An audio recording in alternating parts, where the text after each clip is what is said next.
Hello everyone. I really wanted to be uploading more content to my YouTube channel than I have been, and just been so overwhelmed. Like, we've been trying to garden against the drought and the heat wave down here in Texas. So it's been a lot of work, and I'm also very, very pregnant. This bowling ball attached to my body makes it hard to bend over and garden and do anything really. And I'm in my third trimester, so there's days where I just can't be bothered. I don't want to do anything but like the bare minimum of housework that I got to do. So anyway, that being said, there's so many videos that I've just always been going, man, I need to make a video on that. Man, I need to make a video on that. And I get requests sometimes too. And so I'm just going to have to be more persistent. And I guess one thing that I want to make a video about is the redemption manual, and it's backwards. Okay. For those of you that have never heard of the redemption manual, it's a book that is 678 pages that covers the administrative process. And there's several versions out there. I freely share Redemption Manual 4.5 with people that want it, So if you want a copy of it for yourself, just shoot me an email, edenaris@gmail.com, and I will share it freely with anyone. I was given it freely. Freely you have been given, freely you shall give. That's scriptural. So anyway, this book is basically, you can knock it down into like 3 different parts to it. Hold on. Wow, it's like stuck in the pocket. I was going to show you all the front cover. Has like kind of like matrix code on it, and there's a guy like sitting here, and he's got like his hands out, like he's got 2 different, the red pill and the blue pill. It says, published by the Americans Bulletin, How to Become a Secured Party Creditor, Understanding the Matrix and Taking Commercial Control.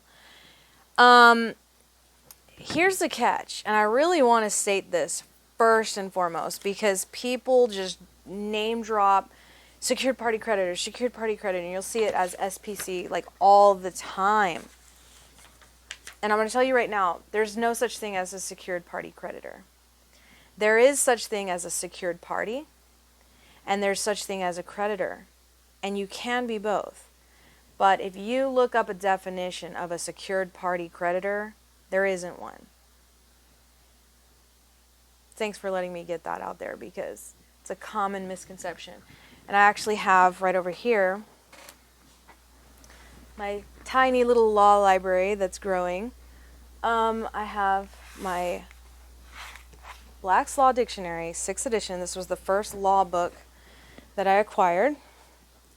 You can look up the definition of a creditor, and you can look up the definition of a secured party. But there is no secured party creditor. And that's what I'm talking about. I know I'm not the only one that will stress the importance of reading these dictionaries. Study them like your life depends on it. I mean, for real. I've been making this walk, studying law now, for about 5.5 years. I started studying in November of 2017. Prior to this, I'll tell you, the only time I was ever in a courtroom was for like a speeding ticket every once in a while, every blue moon or so. And all I would do is go in and pay the fine and then leave. Okay, that's taken care of, Actually, the last time something like that happened to me, and this is in Austin, Texas, so it was Williamson County. I remember I had to go to a Williamson County courthouse downtown, and I'm like kind of nervous and like freaked out, or maybe it was Travis County, actually. I mean, it was Travis County because that's downtown Austin. North Austin is like Williamson County, and Williamson County is crazy. But that's another story.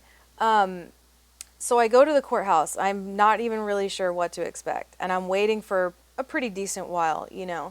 Finally, they have everybody go into the courtroom, and we're all just like sitting there waiting for this like judge guy to like tell us whatever the hell he's going to tell us. This guy walks in like his entire attitude was like he belonged in a Hawaiian shirt with like a pina colada in his hand. Okay, that's how like not serious this guy was at all about his job. He strolls in all like casual and like super cool, and he looks at everybody and he goes, just because y'all are here, I'm gonna dismiss everyone's tickets. Because if y'all were really, I can't remember the way he worded it, but he was basically saying like, I know that just because y'all actually showed up, that you're not like bad people. And he just dismissed everyone in the room's tickets, just like that. I was like, what? That's crazy. Okay. So every time I went to court, it was just like, it didn't ever seem like a big deal. It didn't ever seem like a big deal. When I was 17, I got caught with a cigarette butt in my purse. So I got a minor possession of tobacco charge. I'm not a smoker at all anymore. I was for like 8 years, and I completely quit. Praise Yahuwah on that one. But back then, I got caught with a half of a cigarette butt in my purse. And so I had a minor in possession of tobacco charge. I had to go to tobacco awareness classes.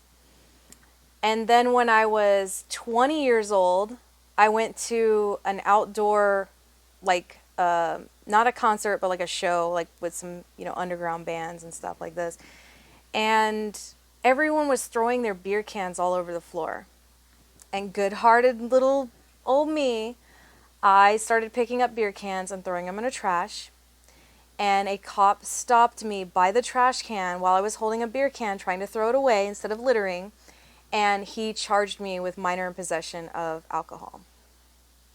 Yeah. That was probably the first time I had like a really irritable, well, no, it wasn't. Okay, anyway, I don't know, but I still was just like, it was like kind of annoying, but it was just like, oh gosh, like whatever, this sucks, but it's not that bad. So I had to do alcohol awareness classes, even on my birthday when I was turning 21. And, I think I did some community service for that one too. And that wasn't even that big of a deal either, because I went to the food bank to do my community service, and it turned out awesome. I loved it there.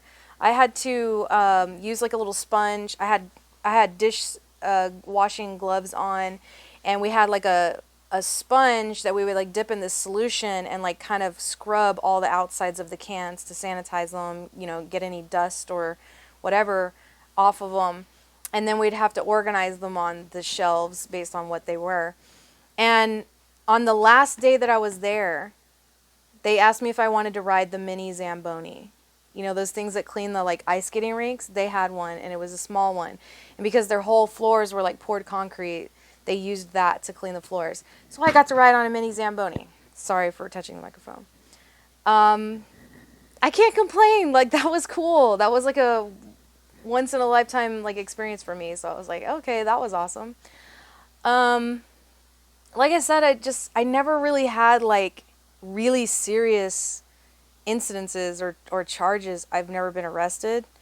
I never had like severely bad experiences with court. Let's just put it that way. And then by the time I became a mom, I definitely wasn't up to anything bad. Like at that point, I put my past in my past and was like, okay, I'm good now, and I want to follow the Bible and change my ways and not be wayward and rebellious and carefree. I actually like gave a crap, so I could stop drinking so much and stop smoking, and I just wasn't like out and about, like up to no good, so I didn't get in trouble. And that is when I ended up getting the worst court experience I've ever experienced in my life. And that's the most baffling. It's like when I was finally actually trying to clean my life up and be the most responsible, grown up, and do all the right things, that's when I got hit the worst in the court system. And of course, it was a custody battle that I'm still dealing with today. But we're not going to talk about that. However, it completely opened my eyes that there's a whole can of worms going on beyond the surface. And you only ever find that out when you're the one in the hot seat, when you're the one, and that it's happening to. And you might hear these stories of people getting screwed over by the court system, but you're like, I've never really had a problem. It's not so bad. It's not that bad. Maybe you deserved it. Maybe something, you really did do something wrong. And like, we have a tendency to kind of judge people like that. I did. I'll be the first to admit, like, I would hear stories of people having a bad experience and they would be mad at the judge, or they would be mad at the way things went with their court cases for various situations. And I would just kind of be like, well, nothing like that's ever happened to me. So maybe you're just being paranoid, and it's not everyone's out to get you. Maybe that kind of is just what you deserved, or something like that. Like, I hate to say it, but like that's how I felt about it until it happened to me. It's like one of those things, people will say like, I never thought it could happen to me, but it did, like, yeah, that's how I feel with the court system. I was like, wait a minute, So anyway, actually, truth be told, when all is said and done, I have to say I'm very thankful for what has ended up happening, because if it wouldn't have been the way that it was, it would have never opened my eyes. I would still be completely living in La La Land, and I wouldn't have any idea of what is really going on with the court systems at all. So it actually opened up Pandora's box and let out like all sorts of things that I'd never heard of, had no idea of at all. And the Redemption Manual was one of the first things that was just so comprehensive. It's a very thick book. I actually printed the whole thing. You don't have to do that. I just because I have to wear glasses, and I'm nearsighted, and I just feel like my whole entire life I've spent so much time on the computer that it's bad for my eyes. I'd rather not read a PDF or an ebook, especially like one that's like 600 pages. I'd rather not read stuff on the screen and hurt my eyes. So, but I also just really love to take notes. I like to highlight things, and flip through the pages. So if you were to buy the Redemption Manual, it costs like over $100 or something like that. I can't even remember. It's crazy. If you look this up on Amazon, it's really expensive. But for the cost of a ream of paper and the printer ink, I might have spent like $60 to print it myself. And I view that as like totally worth it, because these are a lot cheaper now than what they were at the time that I purchased this. I got this for like $95. And for me, I was like, it's worth it because I needed it, to start everything. And the first word I ever looked up in my Black's Law Dictionary was straw man. Because when I first started hearing people talk about the straw man, the all caps name, and fictitious entities and all this stuff, it was going way over my head. I'd never heard these terms. I was like, what are they talking about? What is this? Is this for real? And I was just so confused. I remember finding a website, and it just had walls of information. Like, they didn't even space the paragraphs apart. And it was just like this one giant long rant where you could take your mouse and just scroll for like miles. And it was going on and on about the frauds and the flags and the this and the birth certificates and the cess decay trusts and da da da. And I was like, what is all this? I don't know what they're saying. It was like a completely different language to me. And I remember getting mad. I was actually mad because I couldn't understand it. And because I couldn't understand it, I couldn't figure out if they were pulling my leg and that it was all just a scam or if they were actually telling the truth. So I invested my money in the Black's Law Dictionary. I was like, okay, if this is the dictionary that like lawyers are using, I want to look in it and see what it has to say, straight from the horse's mouth. And I looked up the word straw man, and when I read the definition, I had to read it a couple of times before it really sunk in, and I was just like, this is a real word in here.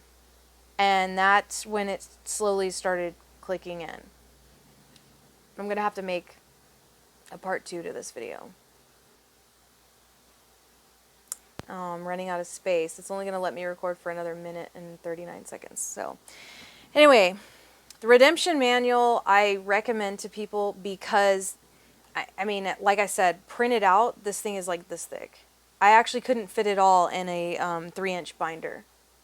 I had to put the first 500 pages in a 3-inch binder, and then I have another binder that's like one of those little 1-inch with 177 pages in that one. So about the first third of this entire book is only covering history.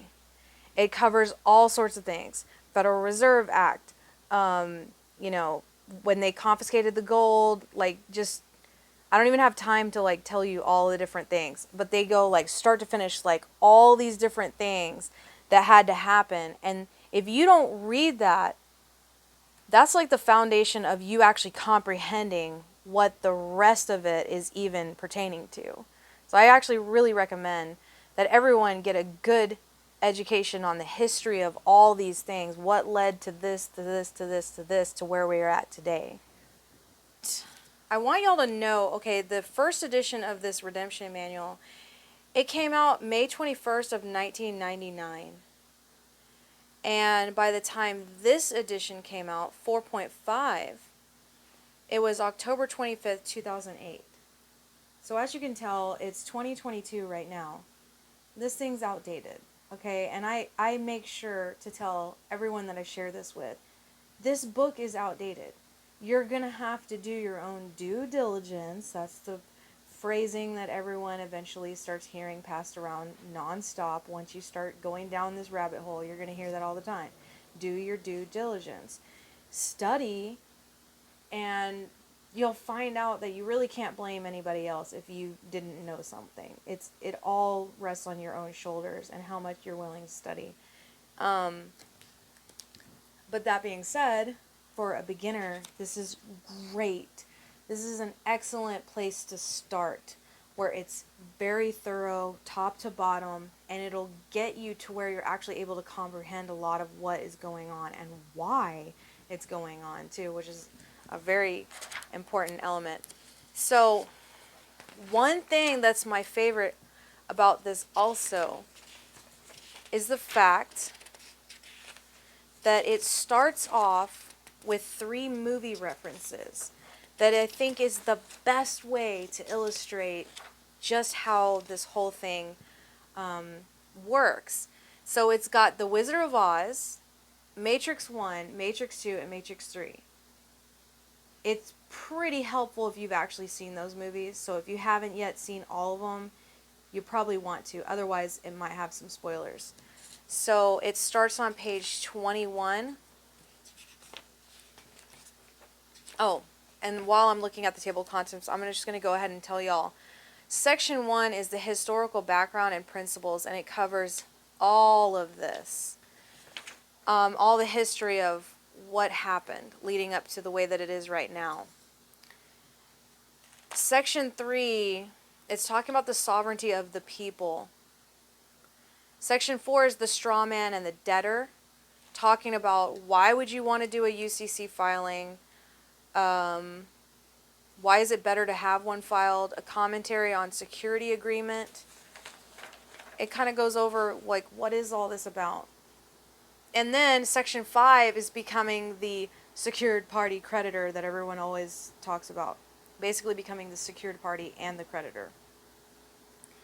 So this has an entire outline and a walkthrough of the administrative process. And it even has templates. I know people love templates, especially when they get started and they've never even seen forms like this in their entire life. I mean, I had to. You got to start somewhere. Like, you can't just imagine what it's supposed to look like and what information it's going to have. So it's good to have something to kind of reference as an example. But you're going to want to not just copycat what other people are doing, because I've seen a lot of these UCC1 filings and they're all so different. Like, I went through a phase where I didn't even want to make a UCC1 filing I didn't even do one until I had studied for about 4 years. And in those 4 years, I kept coming across people would upload theirs. And I was like saving a whole bunch of them so that I could look over like how people were filling them out. But the whole thing intimidated the crap out of me. I like wouldn't even try to do it unless it actually made sense to me, because that's just the type of person that I am. Like, I don't want to mess up. Like, I don't want to make some like critical error, and that's just how I am. That's how I like to do things. So I saved so many of them, and I'll tell you right now, there is so many different ways that people fill these things out. It's crazy. And knowing what I know now, even the one I filled out, I have to correct some mistakes on it. I've already filed a UCC3, which is an amendment. An amendment is just, you're basically editing, you're correcting some mistakes that you might have made, and you just kind of want to change a few things. And there's nothing wrong with that. And I want y'all to know that. There's kind of two sides to this coin. Number one, study for a really long time. Really know what you're doing before you start making a splash. And the other part is, you don't have to wait so long. You don't have to like perfectly know everything before you jump in. You just don't want to jump in when you're way over your head, But a little bit being over your head is fine, because you can always go back and correct a mistake. There's nothing wrong with that. However, you just don't want to make a fatal mistake. You don't want to screw up royally. So this does have some examples that you can look at and go over, and that kind of definitely really helps you to comprehend what you're even doing. Section 6 is, now what do I do? The private administrative process, and it goes over the conditional acceptance for value and discharging of debt. Steps with dealing with presentments. That one helped me a lot, okay? There's a video that I've shared a lot with people, and I fired the city prosecutor. Okay. I used the information in the redemption manual in that case. So, definitely a lot of wisdom you can still get out of this book, even though it's outdated. It's worked for me. Okay. I literally have used things that I've learned out of this. But I also used things that I learned outside of this book. And you kind of, after a while, like after 5.5 years or so, well, I guess, yeah, 5.5 years, kind of gathering information here and here and here and here, I kind of am starting to form my own style and my own preferences for like how I like to file things, and what I've noticed works here, here, and here, and what I really like and what I don't like, and words that I wouldn't use, words that I would prefer, and just things like that. So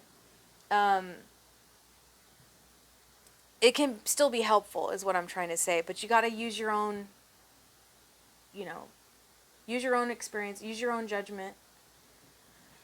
They go over traffic stops and the courts. Section 8 is all about affidavits. It does have the affidavit of Walker Todd and affidavit of Benjamin Freedom Franklin.